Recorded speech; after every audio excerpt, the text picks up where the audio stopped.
10 puntos clave para entender el caso de Rubén Rocha Moya y un caso que a todas luces es a conveniencia.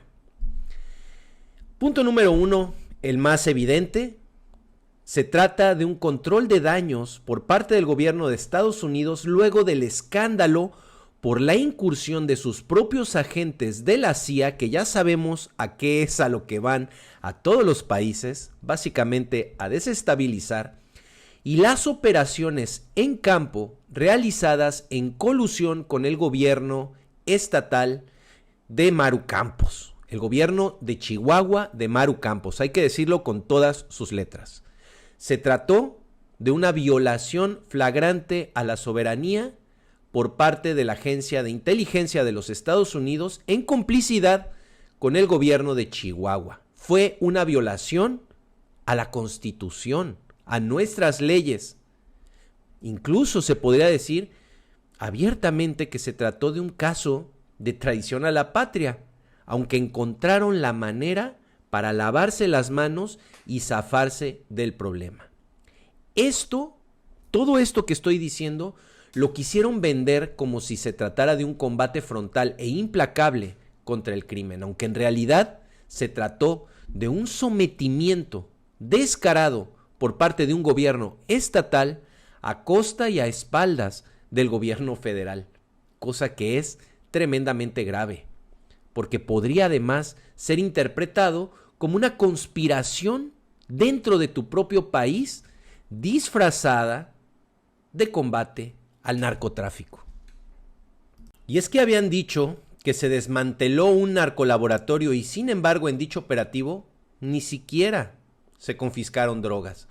Eso por sí mismo deja un montón de dudas, aunado al hecho de que la gobernadora y el PAN presumen un combate frontal a las bandas del narcotráfico y sin embargo, si comparamos los logros del gobierno de Chihuahua en este rubro y los contrastamos con los de la Secretaría de Seguridad Pública Federal a cargo de Omar García Harfuch, nos vamos a dar cuenta que esos logros son mínimos. Y esto no es menor porque entonces nos lleva a preguntarnos, si los logros son tan ínfimos, si son tan menores, entonces ¿qué caso tiene coludirse con agentes de la CIA que ya sabemos de antemano que su objetivo es desestabilizar gobiernos?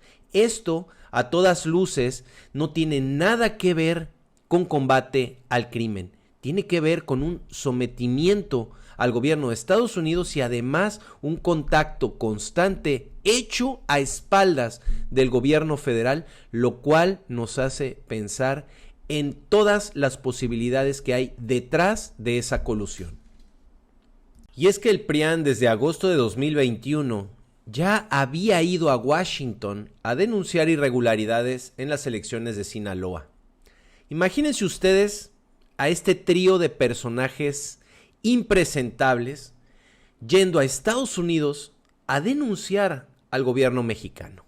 Alito Moreno, Marquito Cortés y Jesús Zambrano acudieron a la OEA a denunciar que el crimen organizado había intervenido en las elecciones de Sinaloa. Y sí, acudieron a la misma OEA de Luis Almagro, que acusó a Nicolás Maduro de ser el líder de una banda criminal llamada el Cártel de los Soles, que curiosamente fue eliminada de las acusaciones contra Maduro porque no pudieron demostrar la existencia de dicho cártel.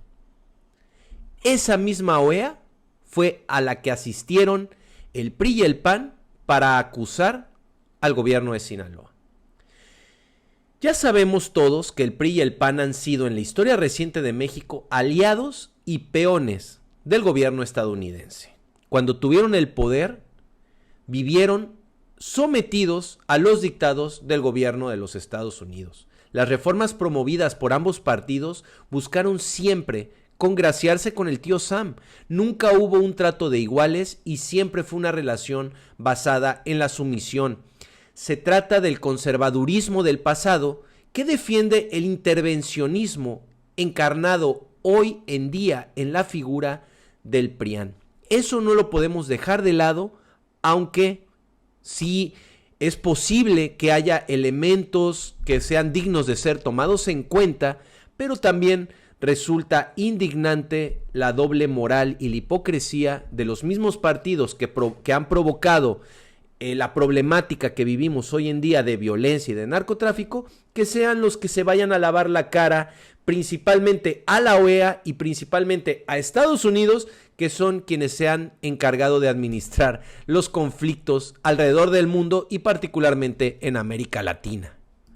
También hay que decirlo, hay muchas acusaciones acerca de la elección en Sinaloa para gobernador, en donde se dice, o cuando menos eso es lo que dice el PRI y el PAN, salvo que se haya tratado de autoatentados, que eso nadie puede asegurar absolutamente nada, pero también al mismo tiempo se tiene que probar de que hubo levantamientos o secuestros express en contra de operadores políticos y de opositores con amenazas de que no salieran de sus casas, que no se atrevieran a asomarse o que ni siquiera, o más bien que permitieran que Rocha Moya llegara a la gobernatura. Estos casos pudieron ser reales, pero no necesariamente, o al menos habría que probarlo, tendrían que ser atribuibles directamente al hoy gobernador.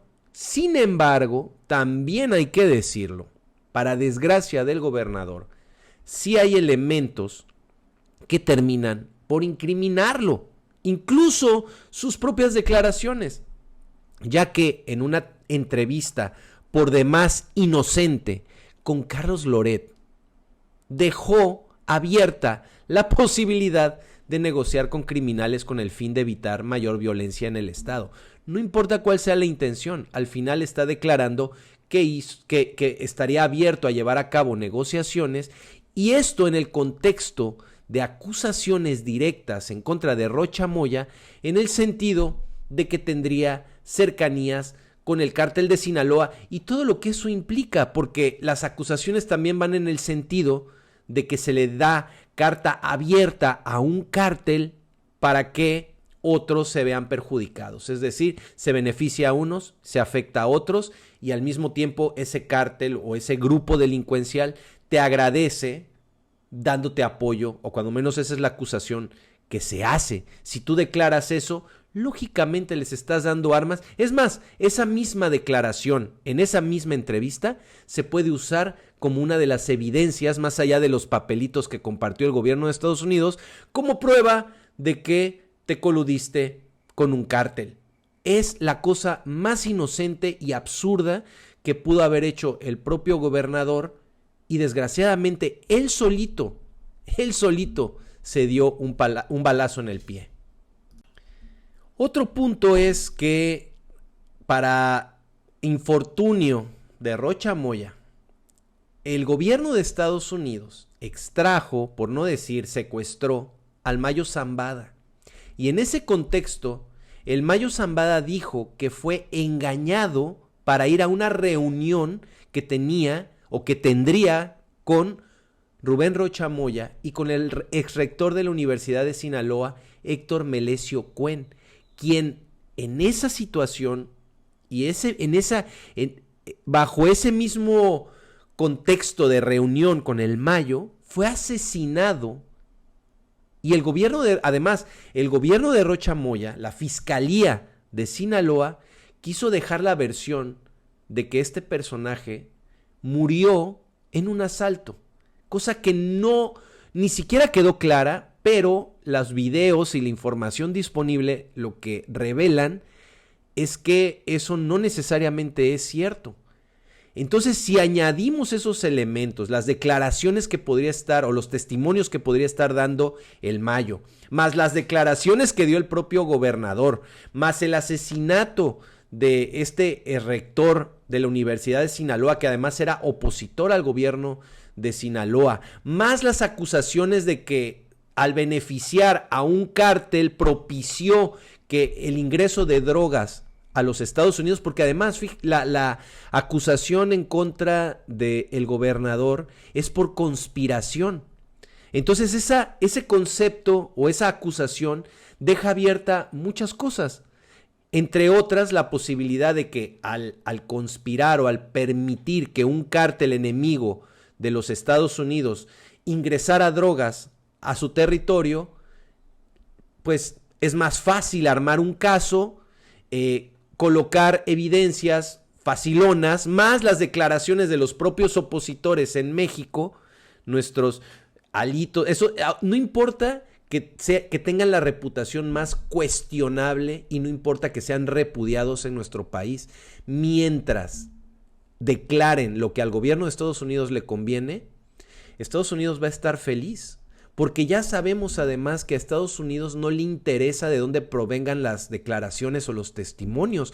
Por eso es que el peso de las declaraciones de los criminales que tienen presos o los testigos protegidos que tienen en Estados Unidos tienen tanto peso. Entonces, si va un alito con su cola de ratón larguísima, a los Estados Unidos no les importa, porque no deja de ser una acusación o una denuncia que también entra dentro del expediente. Entonces, la realidad es que con todos estos antecedentes que les estoy dando, el gobernador tampoco es una persona muy defendible, que digamos, y nadie tendría por qué estar metiendo las manos al fuego por un personaje con todos estos problemas. Dicho todo lo anterior, la verdad es que también estamos frente a un gobierno de los Estados Unidos que es experto en administrar la justicia y los conflictos internos, los usa como moneda de cambio para estirar o para aplastar a los gobiernos que le resultan incómodos. El interés de los Estados Unidos, ya lo hemos dicho, no es acabar con el narcotráfico, sino usarlo como medio de presión política. Si un gobierno asiste a reuniones con gobiernos ideológicamente antagónicos a Estados Unidos, si comercialmente no hay un sometimiento a Donald Trump, el resultado es el señalamiento y el ataque directo. Lógicamente, Estados Unidos tiene una cantidad de fichas que va a ir administrando a lo largo del sexenio para que cuando sientan que políticamente se les incomoda, como en este caso el señalamiento grave de que agentes de su país vienen a espaldas del gobierno mexicano a realizar operaciones que ni siquiera tienen grandes resultados, y entonces sienten que políticamente se les perjudica, entonces sacan a la ficha. Pero tomen en cuenta algo, y este es otro de los problemas. La ficha no la puso Estados Unidos, la ficha la puso México. ¿Qué necesidad hay de que Morena haya puesto a este tipo de candidatos y los haya sostenido y los haya apoyado con todo lo que hemos mencionado anteriormente? Pero el ejemplo más tangible de esta administración de la justicia por parte de Estados Unidos es el caso del expresidente de Honduras, Juan Orlando Hernández, quien había sido inculpado por narcotráfico y conspiración, otra vez conspiración, en Estados Unidos por parte del gobierno de Joe Biden. Pero de la noche a la mañana llegó el gobierno de Donald Trump con su Suprema Corte y lo indultaron. Uno se preguntaría, ¿con qué fin? ¿Por qué indultan a un expresidente acusado de narcotráfico y de conspiración en contra de los Estados Unidos? Ya había sido declarado culpable y de repente se le indulta. ¿Cómo se explica uno eso? ¿Y para qué? Bueno, lo primero es que habían elecciones en Honduras y se trató de un caso de intervencionismo descarado, de intervencionismo político por parte de Donald Trump para influir en las elecciones en Honduras, cosa que ya de por sí es gravísima. Pero por otro lado, Juan Orlando Hernández, al haber sido beneficiado con esta acción judicial, estaría colaborando con Trump para apoyar en la desestabilización y operar en contra de gobiernos de Brasil, de Colombia y de México, que son el principal objetivo y la piedra en el zapato de Donald Trump. No olvidemos que Donald Trump en algún momento incluso se atrevió a acusar en redes sociales directamente a Gustavo Petro, llamándolo narcotraficante. Una acusación que por sí misma es gravísima, pero revela la forma como está operando el gobierno de Estados Unidos para implantar su agenda geopolítica en América Latina. Y entonces todo este contexto resulta muy importante identificarlo porque nos ayuda a entender cómo funciona la doctrina Monroe o Monroe o como le quieran llamar. Trump operó en las elecciones de Honduras para poner un gobierno afín y lo mismo ha estado haciendo en América Latina. El objetivo de Estados Unidos es contar con un continente alineado a sus intereses, sometido, con los que pueda operar política y económicamente para mantener al margen a China y a Rusia. Es simplemente tener control geopolítico en la región con el objetivo de evitar que el bloque antagónico tenga oportunidad de comercializar abiertamente con los que considera que son su patio trasero. Para ello es que hace uso faccioso de la justicia y por ello es que necesita instalar la narrativa de que ellos son los buenos que combaten a los malos, aunque a estas alturas ya tengamos muy claro que no se trata de eso. De hecho, podríamos en este contexto decir que el principal grupo delincuencial en este planeta se llama Estados Unidos. Solo bastaría con hacernos una pregunta. Si el gobierno de México fuese sumiso a los intereses norteamericanos, si obedeciéramos a los dictados de Donald Trump y si este gobierno siguiera al pie de la letra los intereses del gobierno de los Estados Unidos, como lo hace por ejemplo Javier Milei, ¿creen ustedes que tendríamos estas incursiones de agentes de la CIA para vigilar y para desestabilizar?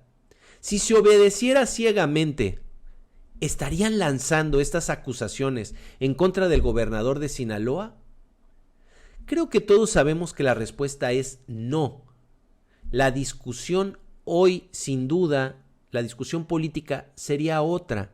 Pero como el gobierno de México y el gobierno de Colombia y el gobierno de Brasil están resultando incómodos para Estados Unidos, entonces están recurriendo al argumento tradicional del narcotráfico y del narcoterrorismo para apretar a esos países que no se están sometiendo a sus dictados.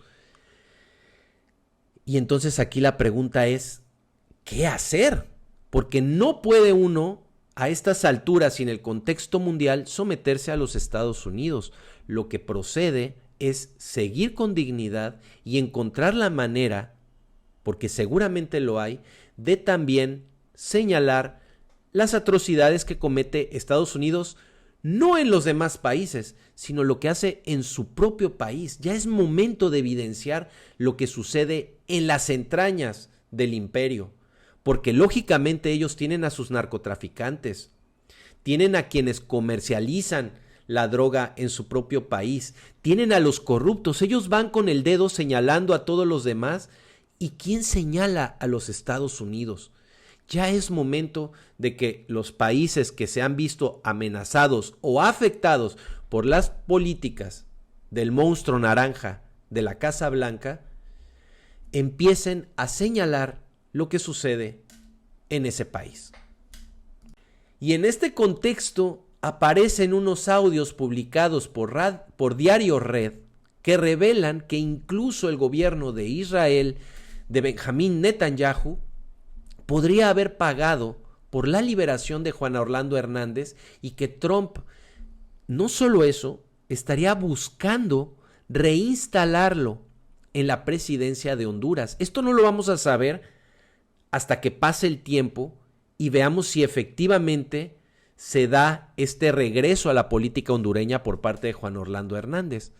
Pero si esto se llega a demostrar o llega a suceder, sería un indicio más, una demostración más, ¿cuántas más necesitamos de que efectivamente el gobierno de Estados Unidos interviene y opera dentro de la política interna de los países de América y del mundo? Pero no solo eso, sino que estaría poniendo a un peón en un lugar estratégico de América Latina para sus intereses comerciales y geopolíticos. En la oposición mexicana hablan abiertamente de dejar implantada la narrativa de que en México hay un narcoestado. Y es que se trata de una guerra que pretende desde hace años sugerir que la 4T es lo mismo que el narco. Y obviamente eso no es así. Es una exageración y mucho del problema, como lo he dicho antes, lo generaron ellos mismos. Y mucho del problema también, hay que decirlo, lo ha generado Estados Unidos. Para que haya un vendedor tiene que haber un comprador. Y el principal comprador de drogas en este mundo es ni más ni menos que Estados Unidos. Y lo peor también es que ellos mismos también venden las armas a los grupos delincuenciales y lo saben. Entonces, es un hecho que tenemos un problema y que se ha extendido desde hace muchos años y ha llegado a muchos gobiernos locales y a muchos funcionarios. Es cierto, nadie lo puede negar y eso lo tenemos que resolver aquí y tenemos que demostrar que se puede resolver internamente. Porque la narrativa del PRI y del PAN es que no podemos solos y que necesitamos de los Estados Unidos, aunque lo tengan que hacer a escondidas, aunque tengan que violar la soberanía para que se resuelvan esas cosas. Y esa es la mentira que no les podemos permitir, pero también hay que demostrar. Y eso no significa, lógicamente, que haya en México un narcoestado. De hecho, parte de la problemática, como les digo, es responsabilidad de los mismos que van a los Estados Unidos y denuncian. Es de una hipocresía ofensiva ver que quienes provocaron esto y lo administraron y lo hicieron crecer, quieren venir hoy a hacerse los patriotas por una situación gravísima imperante en México. La entrada de armas al país, una falsa guerra contra las drogas que también benefició a una facción del crimen que fue el cártel de Sinaloa con Felipe Calderón, esos mismos están sembrando la etiqueta o están poniéndole la etiqueta por todos lados al gobierno de narcoestado. Y esa es la narrativa que le conviene a los Estados Unidos para atacar a México, pero también para atacar a Colombia y también para atacar a Brasil. Porque como ya lo dije, quieren expandir sus tentáculos a toda América Latina. Y eventualmente vienen elecciones en Colombia, quieren quitar al gobierno de Colombia. Vienen elecciones en Brasil y quieren quitar al gobierno de Brasil. Y cuando vengan las elecciones en México, esta cacería va a aumentar. Este ataque se va a volver cada vez más frontal. Así que ya tenemos que estar prevenidos y tenemos, lógicamente, que limpiar la casa.